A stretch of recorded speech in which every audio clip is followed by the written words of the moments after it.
அனைத்து சலுகைகளுடனும் நீங்களும் Kuwait, Dubai, Abu Dhabi போன்ற நாடுகளுக்கு வெளிநாடு செல்ல வேண்டுமா? உங்களுக்கான விடுமுறை மற்றும் போனஸ் அனைத்து சலுகைகளுடனும் விதேசி வெளிநாட்டு வேலை வாய்ப்பு மையம்.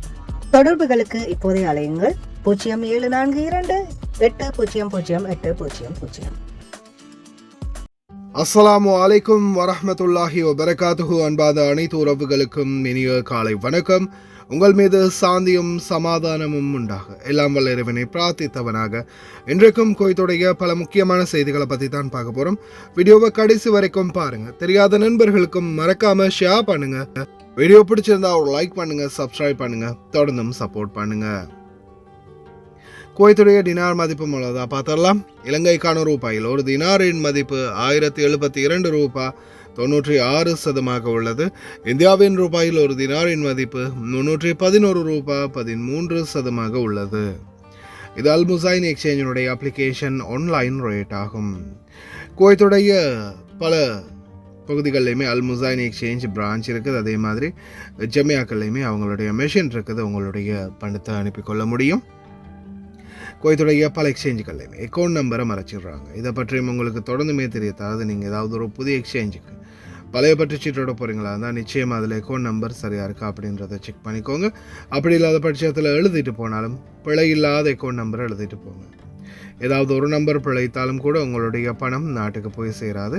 அந்த பணத்தை திரும்ப பெறணுமா இருந்தாலும் ரொம்ப நாட்களாகும். மறுபடியும் கட்டணம் செலுத்த வரும். அதே போல் எக்ஸ்சேஞ்சுகளில் பணம் அனுப்பி முடிந்ததும் மறக்காமல் பட்டுச்சீட்டை செக் பண்ணி பாருங்கள். எல்லா டீட்டெயில்ஸும் சரியாக இருக்குதான்னு. ஏன்னா நீங்கள் சரியான டீட்டெயில்ஸ் கொடுத்துருந்தாலும் கூட எக்ஸ்சேஞ்சில் வேலை பார்க்குறவங்க பிளவுறதுக்கும் வாய்ப்பு இருக்குது. அது மாதிரி பலருக்குமே நடந்திருக்குது. முடிந்த வரைக்கும் நீங்களும் உங்களுடைய கஷ்டப்பட்டு சம்பாதிக்கக்கூடிய பணத்தை நல்ல எக்ஸ்சேஞ்சுகள் மூலம் அனுப்புங்க. எங்கே அதிகமான ரேட் கொடுக்குறாங்க அப்படின்றது தெரிந்தாலும் மறக்காம கமெண்டில் மென்ஷன் பண்ணுங்கள். குவைத்துடைய தங்க விலையை பார்த்தரலாம். ஒரு கிராம் 18 கேரட் தங்கத்தின் விலை 31 தினார் 163 ஃபில்ஸ். ஒரு கிராம் 21 கேரட் தங்கத்தின் விலை 36 தினார் 356 ஃபில்ஸ். ஒரு கிராம் 22 கேரட் தங்கத்தின் விலை 38 தினார் 101 ஃபில்ஸ். ஒரு கிராம் 24 கேரட் தூய தங்கத்தின் விலை 41 தினார் 550 ஃபில்ஸ். பார்க்கலாம் அனைத்து செய்திகளையும். நேற்றைய தினம் குவைத் மீது நடந்த தாக்குதலுக்கு பிறகு எந்த ஒரு தாக்குதலும் பதிவாகலை அப்படின்னு குவைத்துடைய இராணுவ வட்டாரம் தெரிவிச்சிருக்கிறாங்க. அதே போல் பஹ்ரைனில் உள்ள அமெரிக்க தளம் மீது நேற்றைய தினம் தாக்குதல் நடந்திருக்கு. அதே மாதிரி இன்றைக்கு அதிகாலையிலையும் தாக்குதல் நடந்திருக்குது. பஹ்ரைன் மட்டுமல்லாது ஜோர்டான்லையும் தொடர் தாக்குதல் நடந்ததாக தெரிவிச்சிருக்கிறாங்க. அதே போல் சவுதி அரேபியாவுக்கு சொந்தமான கப்பல் ஒன்று மீது தாக்குதல் நடத்தப்பட்டிருக்குது. என்சிசி மாசா எனப்படும் சவுதி அரேபியாவுக்கு சொந்தமான ஒரு கப்பல் செங்கடலில் வைத்து தாக்கப்பட்டிருக்கின்றது. மீண்டும் அடுத்த கப்பல் மீது தாக்குதல் நடந்திருக்குது. அதே மாதிரி பார்த்திங்கன்னா ஈரானில் இருந்து எண்ணெயை ஏற்றி ரகசியமாக ஹார்மஸ் வழியாக வேறொரு நாட்டுக்கு வெளியேற முயற்சி செய்த இன்னொரு கப்பலையும் பார்த்திங்கன்னா அமெரிக்க இராணுவம் தாக்கியிருக்கிறாங்க. அதாவது ஈரான்லேருந்து பெட்ரோல் எடுத்துகிட்டு வெளியாகிய ஒரு கப்பல் அப்படின்னு சொல்கிறாங்க. அந்த கப்பலையும் அமெரிக்கா தரப்பு தாக்கியிருக்கிறாங்க. அமெரிக்காவுடைய அனுமதி இல்லாமல் வெளியேறினத்துக்காக.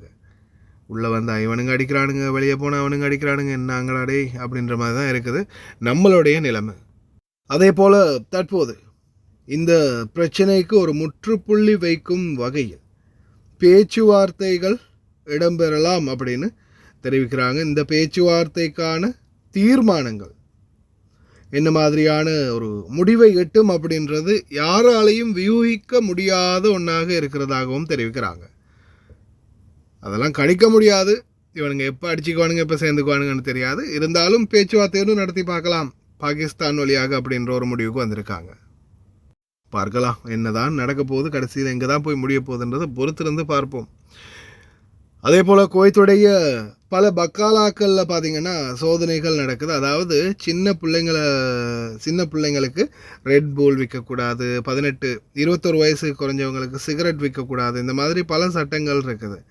இதெல்லாம் மீறக்கூடிய கடைகளுக்கு உடனடியாக சீல் வைக்கிறதுக்கான நடவடிக்கைகளில் ஈடுபடுறாங்க வணிக வர்த்தக அமைச்சகம் மற்றும் உணவு பாதுகாப்புக்குள்ள. தயவு செய்து கவனம், பக்காலாக்களில் வேலை பார்க்குறவங்க, பக்காலாக்கள் வைத்திருக்கிறவங்க. அதே மாதிரி பார்த்திங்கன்னா குவைத்தில் ஆயிரக்கணக்கான கிலோகிராம் மீன். அது எதுவுமே பார்த்தீங்கன்னா உண்பதுக்கு உகந்தது அல்லாத மீன்கள். 61,230 கிலோகிராம் மீன் கிட்டத்தட்ட இந்த கடந்த காலங்களுக்குள்ள மட்டும் இந்த வருடத்தில் பிடிச்சிருக்கிறாங்க ஃபுட் அண்ட் நியூட்ரிஷன் அத்தாரிட்டி, அதாவது உணவு ஊட்டச்சத்து பாதுகாப்புக்குழு. எல்லாமே பார்த்திங்கன்னா ரொம்ப அழுகிய பழைய மீன், சில மீன்களுக்கு கெமிக்கல் அடித்து வச்சுருந்தது தெரிய வந்திருக்குது. ரொம்ப கவனம் சூப்பர் மார்க்கெட்டுகள்லேயும் சரி கடைகள்லேயும் சரி மீன்கள் வாங்கும் போதும். அதே மாதிரி குவைத்துக்குள்ளே சட்டவிரோதமாக சிகரெட் மற்றும் சில தடை செய்யப்பட்ட பொருட்களை கொண்டு வர முயற்சி செய்த நபர்கள் வந்து கைது செய்யப்பட்டிருக்கிறாங்க. குவைத்துடைய சுங்கப்பிரிவால் நுவைசிப் சுங்க அதிகாரிகள் வந்து பார்த்திங்கன்னா வாகனங்களுக்குள்ளே மறைத்து வைக்கப்பட்ட சிகரெட் மற்றும் சில தடை செய்யப்பட்ட பொருட்கள் வந்து கண்டுபிடிக்கப்பட்டதாக தெரிவிச்சிருக்கிறாங்க. எந்த ஒரு பொருளுமே கஸ்டம்ஸில் ஒழித்து மறைச்சி கொண்டு வரவே முடியாது. ஏன்னா அப்படி கொண்டு வந்து பிடிபட்டால் நிச்சயமாக ஜெயில் தான். பாருங்கள், பெட்ரோல் டேங்குக்குள்ளே ஒழிச்சு வச்சு கொண்டு வந்திருக்கிறாங்க, பேக் பண்ணி அழகாக சீல் பேக் பண்ணி. எதுக்குள்ளே ஒழிச்சாலும் சரிதான், அதிகாரிகள்கிட்ட பிடிபட்டே தான் ஆகணும். தயவு செய்து ரொம்ப கவனம், இந்த மாதிரி எந்த ஒரு தவறும் பண்ணிடாதீங்க. யாருமே இந்த பார்டர் க்ராஸ் பண்ணி போகும்போது நண்பர்களுக்காக எதையாவது மறைச்சி கொண்டு போகணும்னு நினச்சிங்கன்னா மொத்தமாக சோழியை முடிச்சு விட்ருவாங்க. ரொம்ப கவனம்.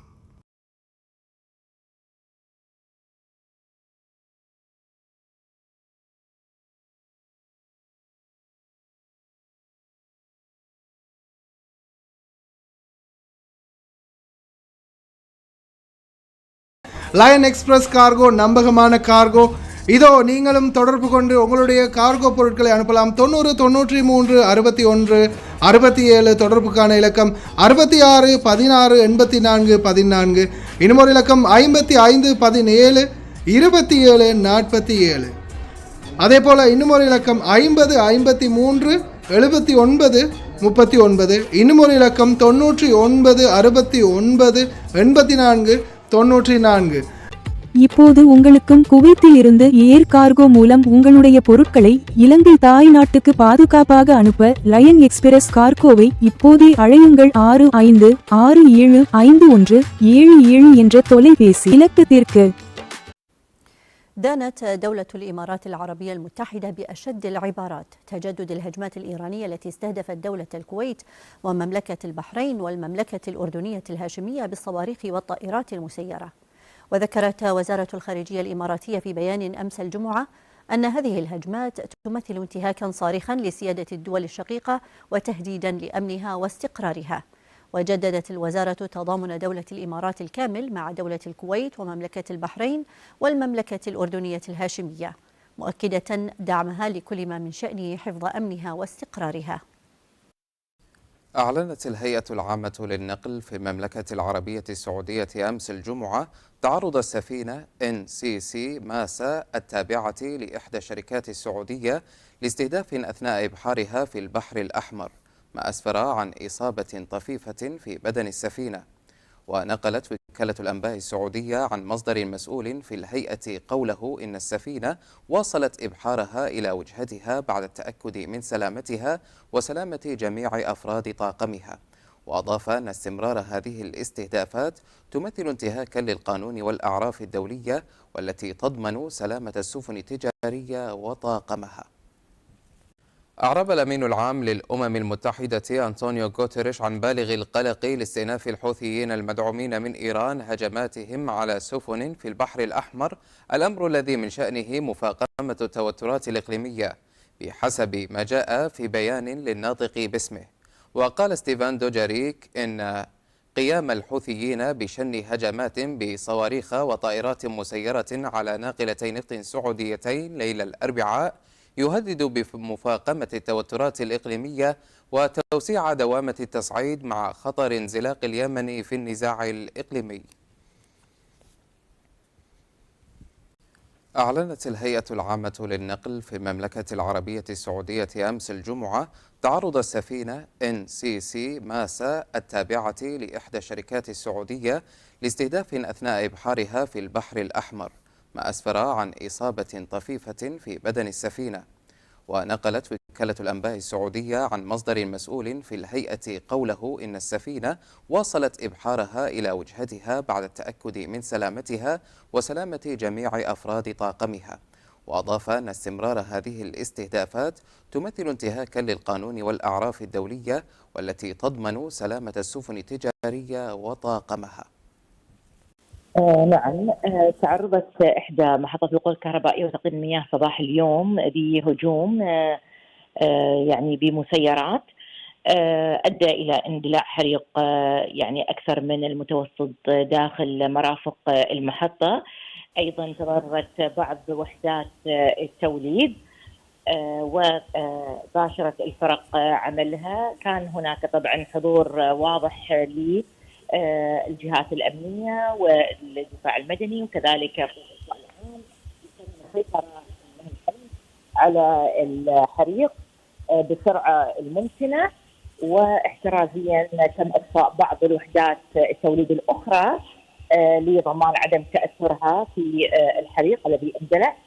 وقام معالي الوزير وزير الكهرباء والطاقة المتجددة الدكتور صبيح المسيزين وكذلك سيد وكيل الوزارة الدكتور عادل الزامل بزيارة فور العلم بالحادث وإصرار على يعني الأضرار التي لحقت بالمرافق والوحدات. وطبعا وجه مع الوزير فرق الطوارئ ولإصلاح الأعطال والأضرار بأسرع الممكنة، كون الدولة تشهد زيادة في معدات استهلاك الكهرباء حاليا تزامن مع ارتفاع درجات الحرارة في فصل الصيف.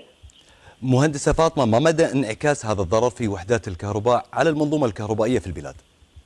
في الحقيقة الضرر كان يعني نوعا ما كبير، وبالتالي سرعة إنجاز أعمال الصيانة أكيد مطلوبة، وراح تعمل الوزارة يعني لإصلاحها ب يعني قدر الإمكان بسرعة الممكنة. لكن الآن الشيء الأساسي والمطلوب من جميع المواطنين المقيمين التعاون مع الوزارة بترشيد استهلاك الكهرباء قدر الإمكان، وخصوصا في فترات الذروة اليومي من الساعة 11 صباحا إلى الساعة 5 مساء لضمان استمرار الخدمات بإذن الله تعالى. وإحنا نشهد في الحقيقة هذه الأيام معدلات مرتفعة من الاستهلاك لأننا في أساسا فترة ذروة الأحمال السنوية. مهندسة فاطمة، ما هي النصيحة التي تودين أن توجهين للمواطنين والمقيمين في مثل هذه الظروف؟ أولا استقاء المعلومات من مصادرها الرسمية ومتابعة أكيد حساب الوزارة على منصات التواصل الاجتماعي للاطلاع على كل المستجدات، وأيضا عدم الالتفات للشائعات والتحلي بالصبر، وكذلك ترشيد استهلاك الكهرباء في فترات الذروة خصيصا.